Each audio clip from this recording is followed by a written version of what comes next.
Jino biro apani mana kaka jowa wacho pile ni riwruok e teko. Gini kiko bed ni kata ni koro jofwambo kende emoriwore, kata ni koro lakteche, kata mana jopiny e kuonde mwadake. Ka idake landi, manye uru riwruok umoro.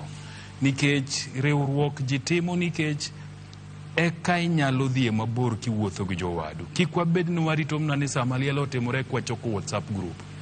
Ni sama ng'ato nigi wuoth dwa dhi kamare eka wachoko WhatsApp. Wakete uru riwruogegi mang'eny.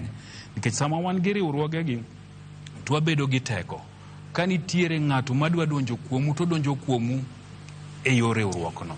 So e landi, e kanisa, e sikul, kamoro amora ma wantiere, walos gi madunda dundo. Inyalo paro kwa gombaka juma mokalo.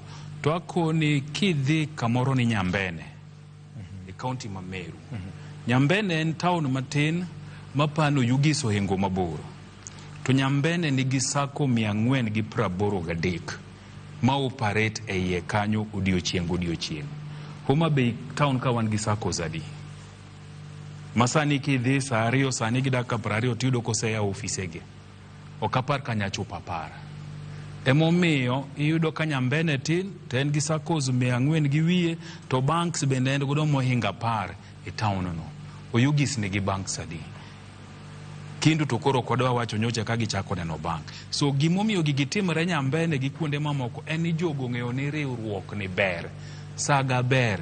Emomiyo kamoro amora ma wantie kako ganda joluo wateme uru chako riwruogi. Wach mar omaya ochamo okwal, we ukuongu ket pesa monde. Ok cham gima onge, chamo gima nitie.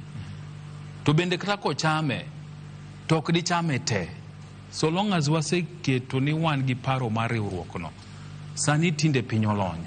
Nitiere kaka records iketo mag pesa, nitiere kaka inonogi ma ok apari ni nyaketa te chamo. So we encourage oneself mondo wabedie gi riwruogegi mang'eny. Ekwa bro